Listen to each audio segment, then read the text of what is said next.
Hello everyone.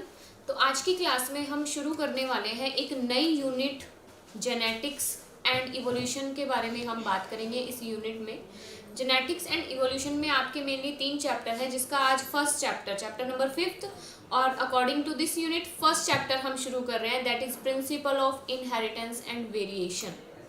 इसके अंदर इस पूरी यूनिट में या हम ये जो चैप्टर शुरू कर रहे हैं हम इसमें क्या पढ़ेंगे, जो एक ऑर्गेनिज्म जो दूसरे ऑर्गेनिज्म से डेवलप हो रहा है उसके अंदर जो करेक्टर्स आ रहे हैं वो कैसे आ रहे हैं। आपने देखा होगा कि अगर हम लिविंग ऑर्गेनिजम्स की यहाँ बात कर रहे हैं तो अगर एक ह्यूमन बीइंग है वो एक ह्यूमन बीइंग को ही बॉर्न कर रहा है, ठीक है। एक एलिफेंट है, उसका बेबी एलिफेंट ही कि वो अपना सेम स्पीसीज ही बॉर्न कर रहा है, तो वो किस तरीके से हो रहा है, वो प्रोसेस कैसे हो रहा है, कैसे उसके सेम करेक्टर्स जो है न्यू बॉर्न है या न्यू ऑफस्प्रिंग है उसके अंदर आ रहे हैं।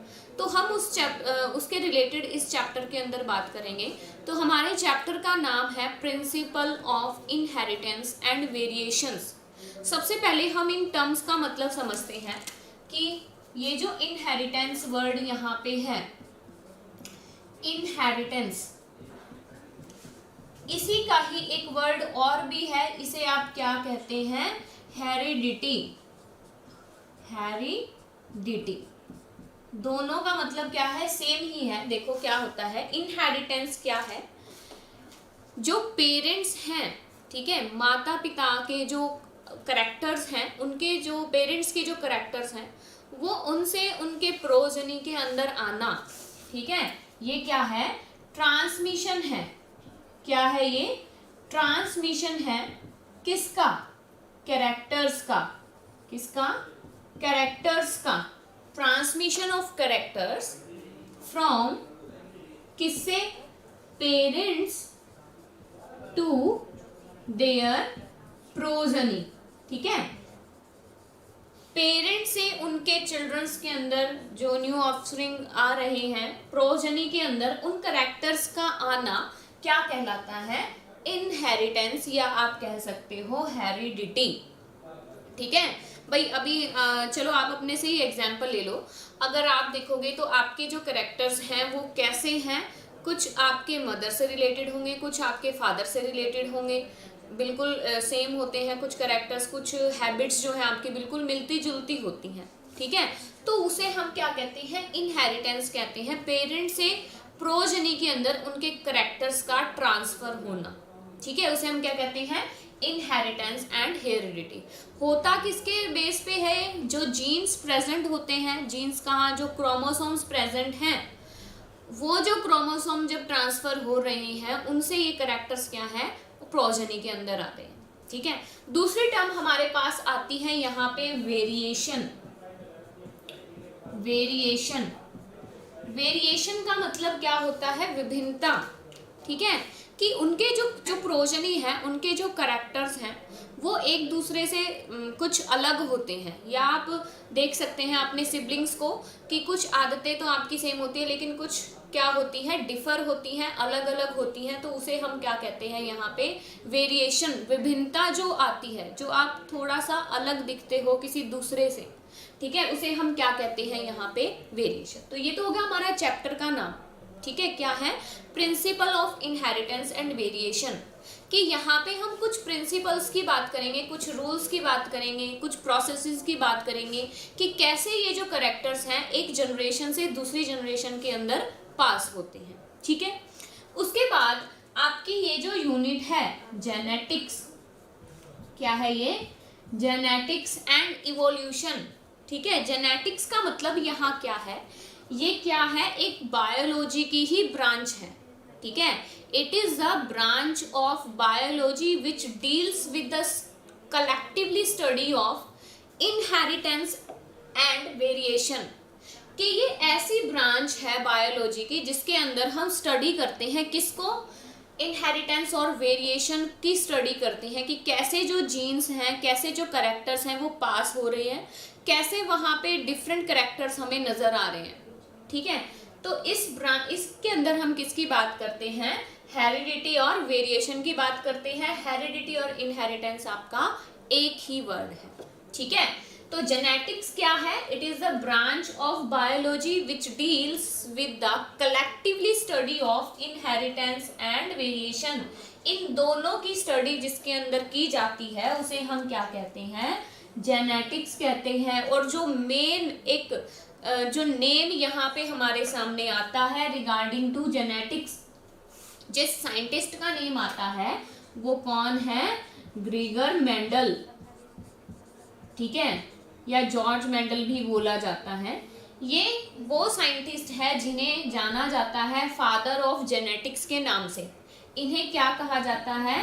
Father of genetics, father of genetics, ठीक है, क्योंकि इन्होंने अपना बहुत कंट्रीब्यूशन दिया है इस स्टडी के अंदर।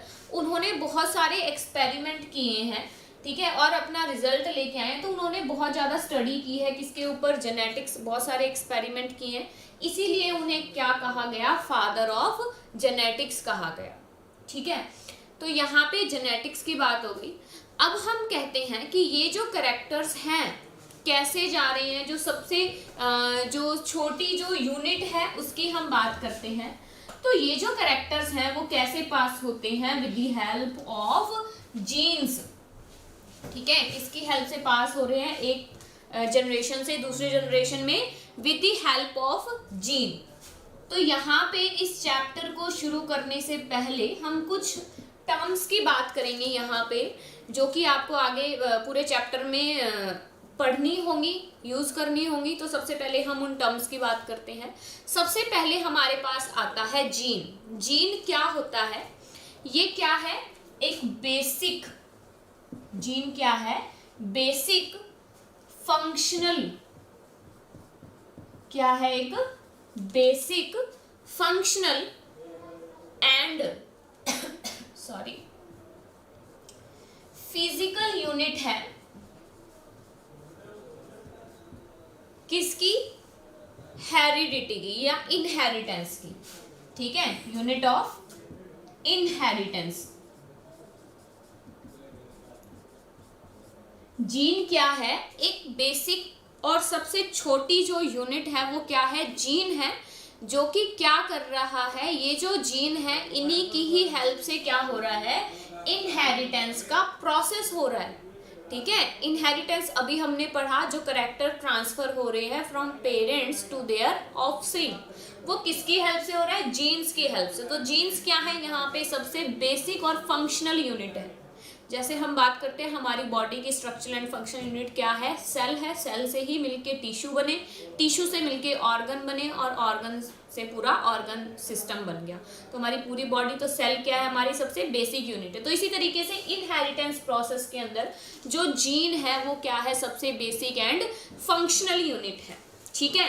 And it is made up of DNA, genetic material. वहां पे जेनेटिक मटेरियल ही तो पास हो रहा है एक जनरेशन से दूसरी जनरेशन में। It is made up of DNA, DNA के पार्ट से ये बना हुआ होता है, ठीक है, फर्स्ट टर्म। सेकंड हम यहाँ पे बात करते हैं एलिल। सेकंड हम यहाँ बात करते हैं एलिल। एलिल क्या होता है? ये जो है पेयर्स के अंदर होते हैं। एक जो करेक्टर होता है उसे शो करने के लिए जो हम लेटर्स यूज करते हैं। फॉर एग्जाम्पल हम कहते हैं कि जैसे हम अगर हाइट की बात कर रहे हैं, तो हाइट की बात कर रहे हैं तो एक तो टॉल की बात कर रहे हैं, एक ड्वार्फ की बात कर रहे हैं, ठीक है। टॉल लंबा और ड्वार्फ मतलब छोटा। तो यहाँ पे हम इसको रिप्रेजेंट करने के लिए जो लेटर्स यहाँ पे लिख रहे हैं, ठीक है, तो दीज आर द एलिल्स। किसके अंदर प्रेजेंट होते हैं? पेयर के अंदर प्रेजेंट होते हैं। ड्वार्फ की बात करते हैं तो ये यहाँ पे दोनों क्या हैं? एलिल्स हैं, ठीक है, पेयर के अंदर प्रेजेंट होते हैं and they are represented by letters, ठीक है। तो ये क्या है? हमारे एलिल है, ठीक है। इसके बाद हम नेक्स्ट टर्म यहाँ पे बात करते हैं। एक तो जीन हो गया हमारा, एक एलिल हो गया। देन नेक्स्ट हम यहाँ बात करते हैं ट्रेट। किसकी बात कर रहे हैं? ट्रेट क्या होता है, ठीक है। ट्रेट क्या है, जो कैरेक्टर्स हमें शो होते हैं किसी भी लिविंग ऑर्गेनिज्म की बॉडी के अंदर, उसे हम क्या कहते हैं, ट्रेट्स। या सिंपल लैंग्वेज में आप कह सकते हो जो कैरेक्टर्स, विजिबल कैरेक्टर्स जो होते हैं, ठीक है, ये क्या है, विजिबल कैरेक्टर्स हैं जो आपको शो हो रहे हैं किसी लिविंग ऑर्गेनिज्म की बॉडी के अंदर, उन्हें हम क्या कहते हैं, ट्रेट्स। फॉर एग्जाम्पल जैसे हेयर कलर हो गया, ठीक है, हाइट हो गई कि टॉल है या ड्वार्फ है, हेयर कलर कैसा है, आई कलर हो गया आपका, वो क्या है, ट्रेट्स हैं, कैरेक्टर्स हैं जो आपको शो हो रहे हैं किसी लिविंग ऑर्गेनिज्म की बॉडी के अंदर, ठीक है, कि बॉडी की शेप जो है वो कैसी है इसके रिगार्डिंग। तो जितने भी कैरेक्टर्स आपको शो हो रहे हैं उसे हम क्या कहते हैं, ट्रेट कहते हैं, ठीक है।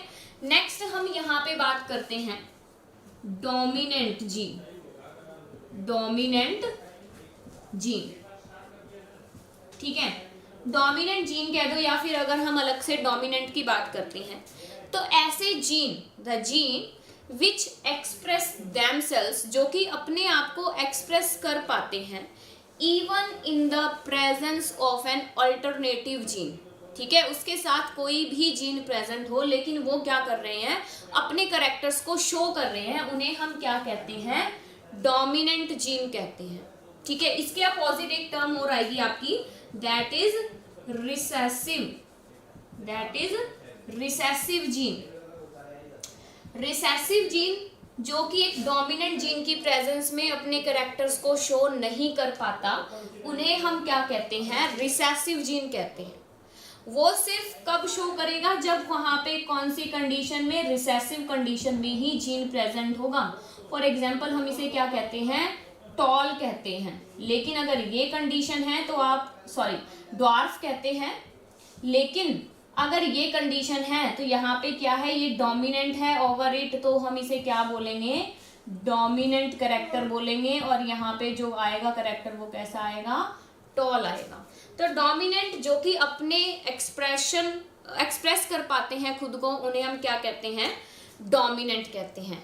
फॉर एग्जाम्पल अगर हम एक एग्जाम्पल लेके बात करें तो आपने देखा होगा अपने घर में ही, आप देखो कि आपके घर में किसी एक पर्सन जो है वो डिसीजन लेता होगा, बाकी के जो पर्सन है वो उनके डिसीजन को क्या करते हैं, मानते हैं। फॉर एग्जाम्पल अगर हम बात करें, अगर आपके घर में जो फादर हैं वो डिसीजन ले रहे हैं और सभी जो हैं उन्हीं के डिसीजन के ऊपर चल रहे हैं, उनको मान रहे हैं, तो फादर क्या हो गए आपके, डोमिनेंट हो गया, ठीक है। अगर मदर की, मोस्टली आजकल ऐसा होता है कि जो मदर्स होती हैं वो डोमिनेंट होती हैं, ठीक है, तो जिसका जो डिसीजन है जिसे सब फॉलो कर रहे हैं, उनके अंडर हैं, तो वो क्या हो गया, डोमिनेंट, और जो फॉलो कर रहा है वो क्या हो गया, रिसेसिव हो गया, ठीक है। तो वो रिसेसिव जो है अपने जो कैरेक्टर्स हैं वो कब कर पाएगा, जब डोमिनेंट वहां पे नहीं होगा, ठीक है।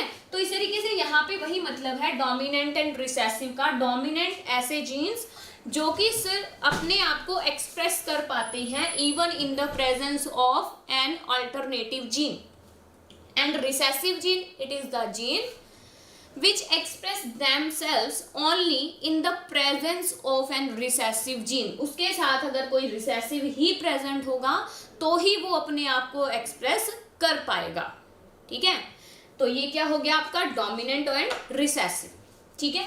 इससे रिलेटेड आगे कुछ टर्म्स की हम यहाँ पे बात करते हैं, that is homozygous and heterozygous. ये सभी टर्म्स आपने पढ़ी होंगी 10th क्लास में जेनेटिक्स के चैप्टर में, लेकिन फिर हम एक बार दोबारा से क्या कर रहे हैं, इसको रिवाइज कर रहे हैं, ठीक है। तो नेक्स्ट जो आपका यहाँ पे आता है that is homozygous. Homozygous, homozygous का मतलब क्या होता है कि ऐसी कंडीशन जिसके अंदर जो जीन्स प्रेजेंट हैं उनके अंदर जो एलील्स हैं वो सेम एलील प्रेजेंट है। मान लीजिए अगर एक जीन है हमारे पास, उसके अंदर क्या है, सेम एलील्स प्रेजेंट है।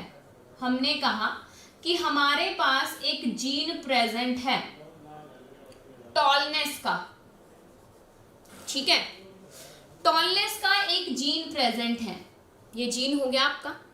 अगर हम इसमें एलील की बात करते हैं तो ये दोनों क्या हो गए, वहां पे एलील्स हो गए। अगर उस जीन के अंदर दोनों एलील क्या है, सेम है, ठीक है, अगर एक जीन के अंदर जो दोनों एलील हैं वो सेम है तो उसे हम क्या कहते हैं, होमोजाइगस कंडीशन।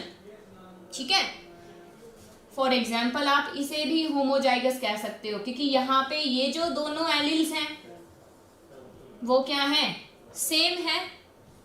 क्या बोलेंगे इसे, ड्वार्फ, छोटा।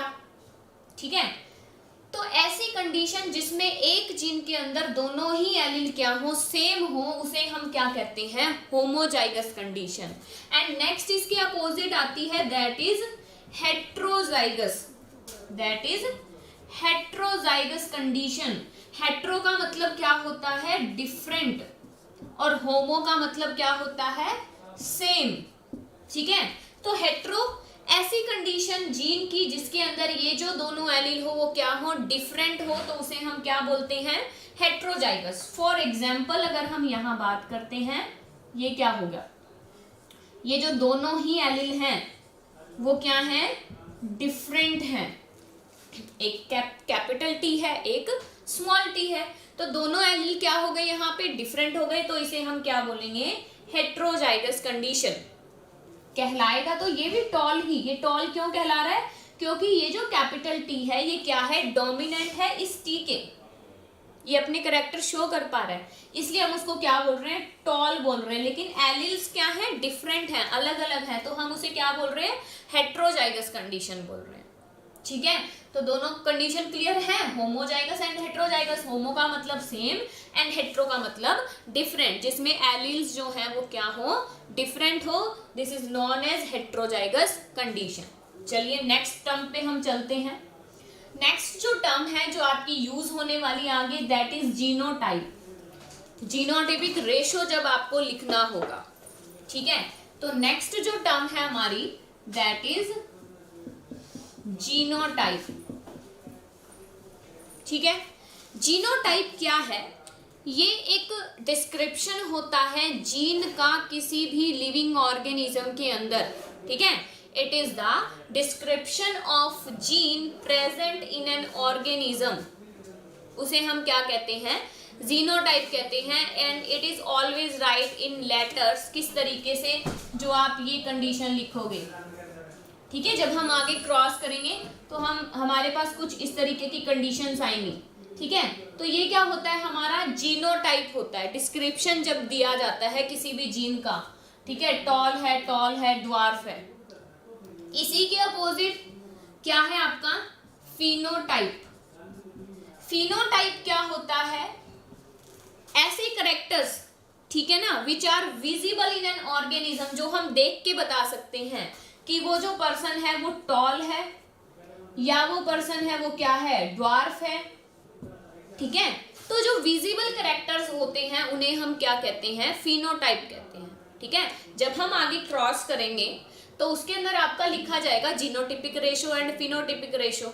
ठीक है, तो वहां पे आप उसको इस तरीके से लिखेंगे, जीनोटाइप को आप इस तरीके से लिखेंगे एंड फिनोटाइप को आप इस तरीके से लिखेंगे। ठीक है, तो ये क्या है, आपका डिस्क्रिप्शन होता है किसी भी जीन का एंड लेटर्स के अंदर लिखा जाता है। और फिनोटाइप जो है आपका, जो विजिबली कैरेक्टर्स होते हैं, जो आपको दिखाई दे रहा है किसी ऑर्गेनिज्म के अंदर कि वो ब्लैक है या वाइट है, कोई फ्लावर पिंक है या येलो है, या उसकी जो हाइट वो टॉल है या ड्वार्फ है, तो ये ऐसे जो आप लिखते हो वो क्या होता है, आपका फिनोटाइप होता है। ठीक है, तो ये कुछ टर्म्स थी जो आगे आने वाली थी, जो आपको यूज होंगी, तो उन टर्म्स की हमने बात की। अब हम बात करते हैं जॉर्ज मेंडल के बारे में या ग्रेगर मेंडल के बारे में।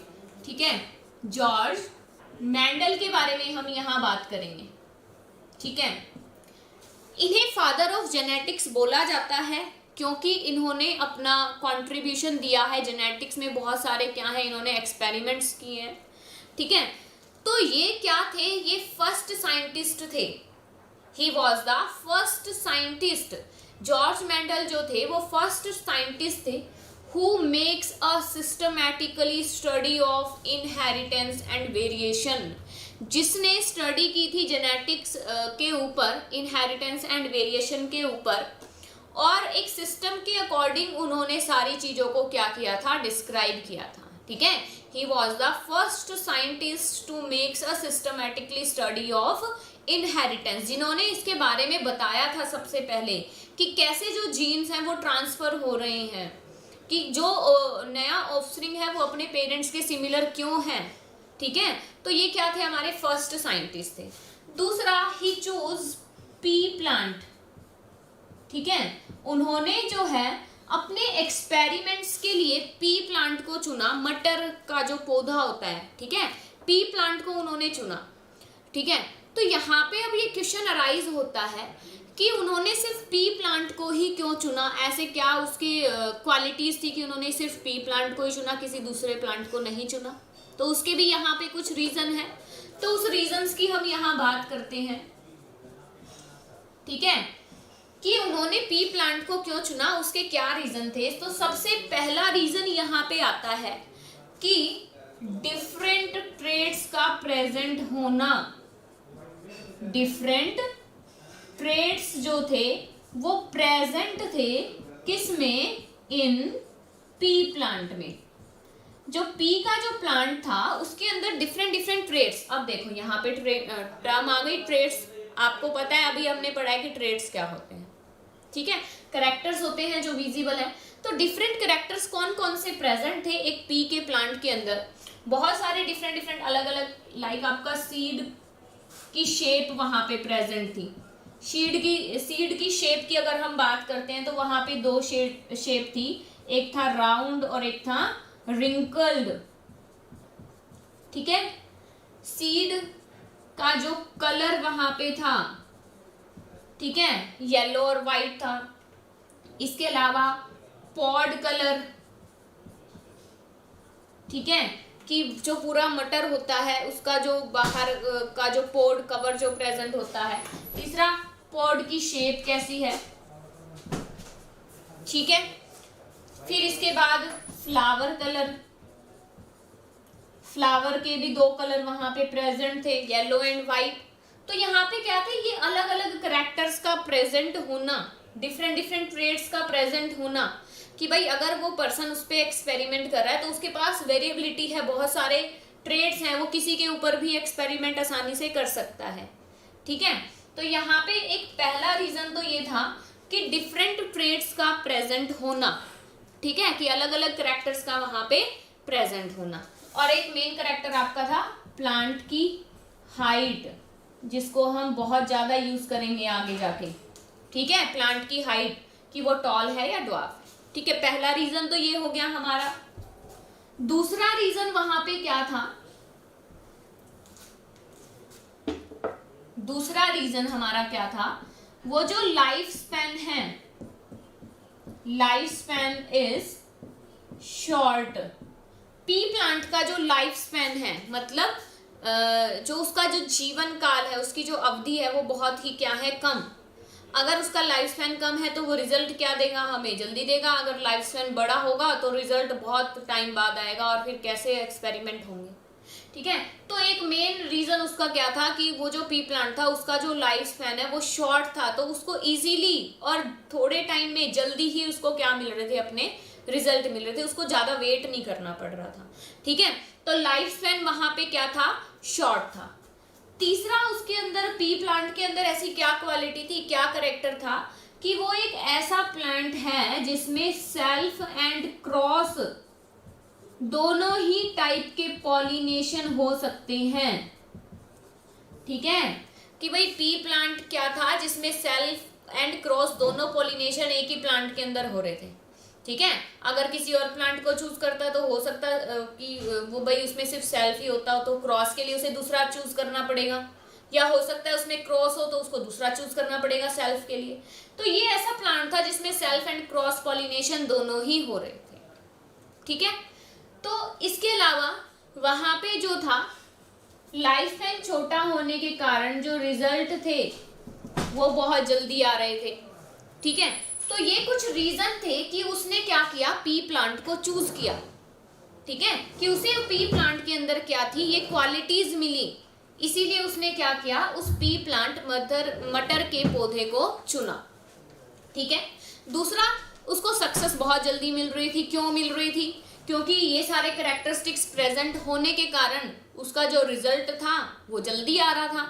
रिजल्ट आ रहा था, वो उसको कलेक्ट करता जा रहा था, इसलिए उसको क्या मिल गई, वहां पे जल्दी ही सक्सेस मिल गई। तो ये कुछ रीजन थे कि उसने इन प्लांट को चूज किया। ठीक है, तो ये हो गई कुछ जनरल सी बातें। अब हम यहाँ पे कहते हैं कि अब हम आगे पढ़ेंगे मेंडल्स लॉज ऑफ इनहेरिटेंस। अभी हमने बात की ना नाम की principal of inheritance and variation. तो जो नेक्स्ट हमारा टॉपिक है that is Mendel's law of inheritance. ठीक है, मेंडल्स ने क्या किया, इनहेरिटेंस के ऊपर 2 एक्सपेरिमेंट किए और अपने कुछ लॉ दिए। ठीक है, यहाँ पे आपके मेनली क्या आएंगे, 3 लॉ आएंगे। ठीक है, first law of dominance, second law of segregation and third law of independent assortment. तो यहाँ पे मेंडल ने क्या किया, जब उसने एक्सपेरिमेंट किए तो उसके ऊपर उसने क्या किए, 3 एक्सपेरिमेंट दिए। तो उन तीनों एक्सपेरिमेंट की हम यहाँ बात करेंगे। यहाँ पे हम 2 चीजें पढ़ेंगे, एक तो inheritance of 1 gene and inheritance of 2 gene. Inheritance of 1 gene के अंदर हम बात करेंगे कि जब एक जीन इनहेरिट होता है पेरेंट से प्रोजनी में तब कैसी कंडीशंस होती हैं। Inheritance of 2 gene dihybrid cross में हम पढ़ेंगे जब हम 2 करैक्टर एक साथ लेके चलते हैं। ठीक है, 1 जीन में तो हम सिर्फ एक ही करैक्टर लेंगे, लेकिन डाई हाइब्रिड में हम क्या करेंगे, 2 करैक्टर्स को एक साथ लेके चलेंगे कि वो किस तरीके से इनहेरिट हो रहे हैं, उसके कारण कितनी वेरिएशन आ रही है वो हम उसके अंदर देखेंगे। तो आज की क्लास में तो हम इतना ही करेंगे। इन द नेक्स्ट क्लास हम बात करेंगे मेंडल्स लॉ के बारे में कि कैसे उसने अपने लॉ बताए, कि कैसे उसने प्रूव किया कि जो जीन्स थे वो क्या हो रहे थे, इनहेरिटेड हो रहे थे from parents to their progeny. ठीक है, तो तब तक आप ये थोड़ा सा जनरल पढ़िए, आप इन टर्म्स के ऊपर ध्यान दीजिए कि ये जो टर्म्स है क्या इनका मीनिंग है, क्योंकि ये सारे टर्म्स आपके इस चैप्टर में जो है आगे यूज होने वाली है। ठीक है, तो तब तक के लिए आप ये जनरल पढ़िए, फिर नेक्स्ट लेक्चर में हम बात करेंगे मेंडल्स लॉ के लिए। तब तक के लिए thank you and have a nice day.